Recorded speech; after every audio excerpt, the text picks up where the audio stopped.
परम प्रेममय प्रणा ठाकुर मोर परमाराध्या जगत जननी श्री श्री बड़मा परम पूज्यपाद श्री श्री बड़दा परम पूज्यपाद श्री श्री आचार्य देव सभींकर श्रीपाद पंकज तले मोर अनंत कोटि कोटि प्रणाम। इष्ट परिवार समस्त आत्मचरण तले मोर अनंत कोटि कोटि प्रणाम। उपस्थित वरेण्य परम प्रेममय श्री श्री ठाकुर 138तम जन्म महोत्सव तथा परम पूज्यपाद श्री श्री आचार्य देवंकर शुभागमन स्मृति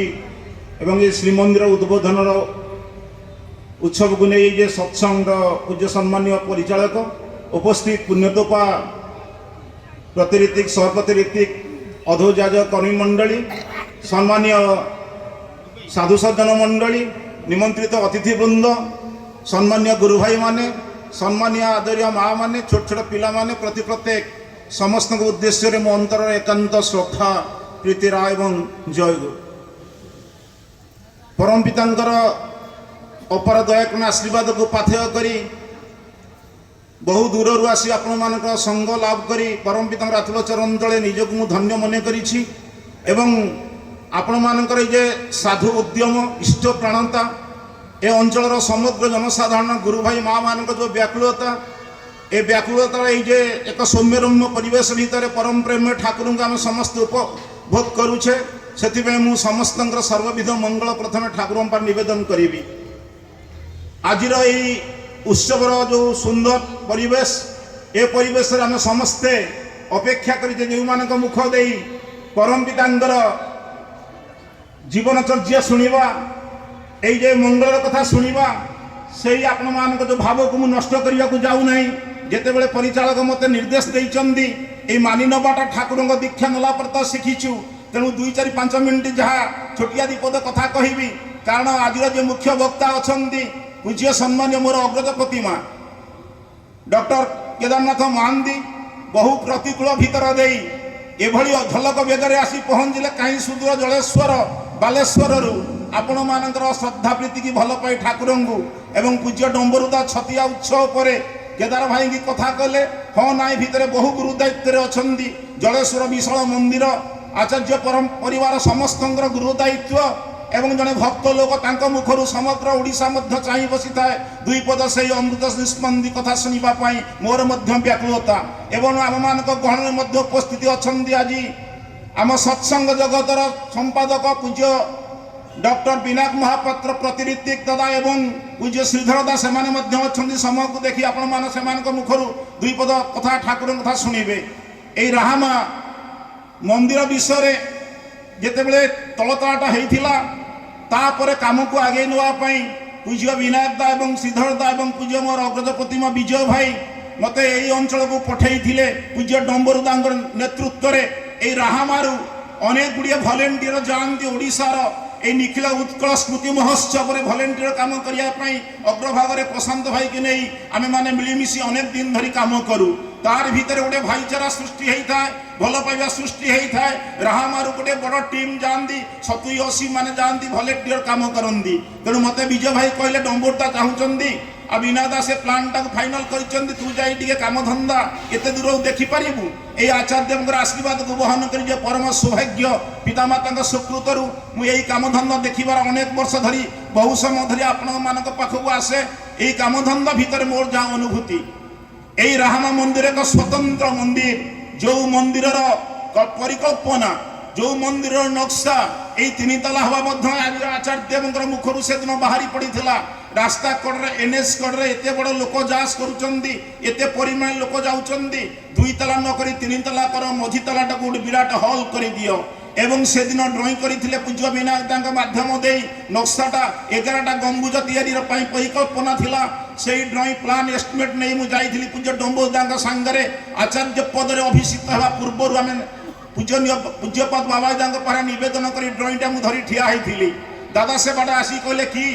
ड्रॉइंग अच्छे मुझे हाँ ड्रॉइंग देली आज्ञा कही प्रणाम कली ड्रॉइंग देखिले एवं जहाँ निर्देश आदेश देले तापर ए मंदिर आरंभ ठारू आज जाए जहाँ जहाँ आप देखुं निर्देश इच्छा आ भितर अनेक घटना अघटना घटी समय सीमित यही मंदिर तृतीय ताला काम सरी जाई थाए ठाकुरंकर घर बड़ मांकर घर शिशु बड़दांकर घर तैयारी हो जाई थाए आमे जाई फोटो देखैलु फोटो देखला परे श्री श्री आचार्य देव कहले एई बड़ मांकर बड़दांकर घर पाखरे जो घर करा जाईची तार लिंटेल लेवल हो जाइथिला छात पड़िबो एवं ताकू भांगी देकी चेंज कर देले हबे ना मु कहले आज्ञा कहले लिंटेल अच्छे मु कहले आज्ञा हेड कहले लिंटेल ताकू भांगी देबे फांका कर देबे बड़दा बड़ मांकर टिके जेई भली अछि वर्तमान सेई भली करिवे तापरे आसी तांकर सेई आशीर्वाद को मथारे बहन करी मिस्त्री नेकी काम धंदा तर आरंभ हला एठी अंचल किछि गुरु भाई माने राति दिन उजागर हेई निजर जीवन को रक्त को पानी करी इष्ट प्रतिष्ठा व्रती हेई अर्घ्य कलेक्शन काम धंदा करिथिले मते पचारिले भाई एते गुडिए भंगा रुजा हेउची आ भितरे आपण अनेक गुडिए अर्थ व्यय हेई जीवो एटा कोन किभली कथा मुके स्वयं मालिक जेतले कहिचंदी इच्छा प्रकाश करिचंदी से जहा चाहिचंदी ताई हबो संपूर्ण भांगी जदी नुवा करा जाय ताई भी हमें आकांक्षा आदेश निर्देश करिवा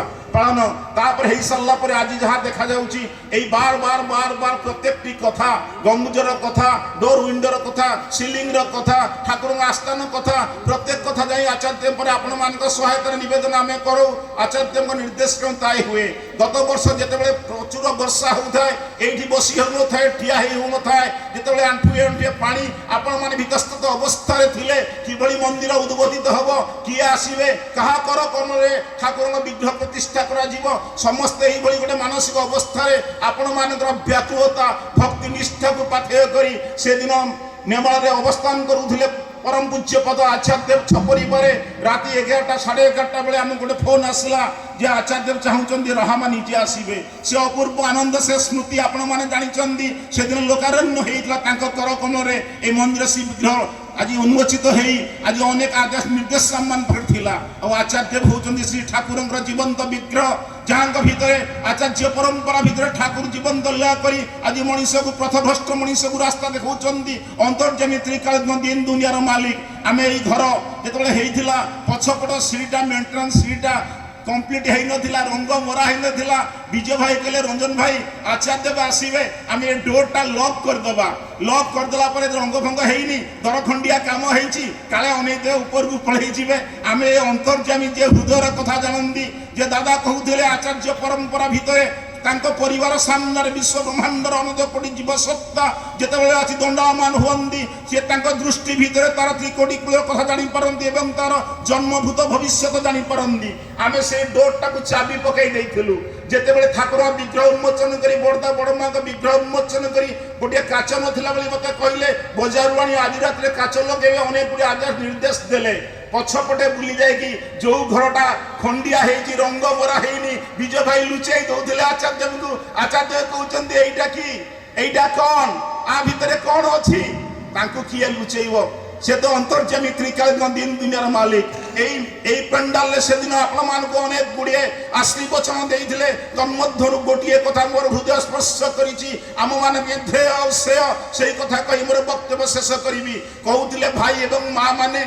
ए विश्व ब्रह्मांड अनंत कोटि जीव सत्तर धन विद्या गुण गारिमा डिग्री डिप्लोमा सबु थिले भी आमे ईश्वर गुरु पुरुषोत्तम को ग्रहण करी तांकर धारा रे चलीबा प्रार्थना इष्टपति नाम ध्यान करी इष्ट को केंद्र के चलीबार आवश्यकता एथि पई थाए प्रत्येकटी मनुष्य भितरे कारण छोटिया गोटे अनुभूति कथा उदाहरण दउथिले कहले आपण माने पान दुकान रे पान डाला देखि चंदी समस्त एक सुरे कहले आज्ञा कहले पान दुकानी जो पानटा रखी थाए से पान डाला पर गोटे भल कपड़ा घोड़ाई थाए ना आज्ञा से पान कपड़ा कौन करू थाए ना सबले पानी की भिजौ थाए कहीं पानी भिजौ थाए कई किछि कहि परलेनी स्वयं आचार्य देव कहिले से पान गुडाक चेंगा रहिबो सतेज रहिबो बोली पान दुकानी कपड़ा डे घोड़ाई प्रति मुहूर्त रे पांडा छिंचु थाए आममान को जीवन भितरे जन्म मृत्यु जाए व्यक्ति दंपत्य पारिवारिक सामाजिक राष्ट्र जीवन भितरे आमे माने प्रति मुहूर्त रे जीवंत रही चेंगा रहिबा पई सतेज रहिबा पई आनंदित रहिबा पई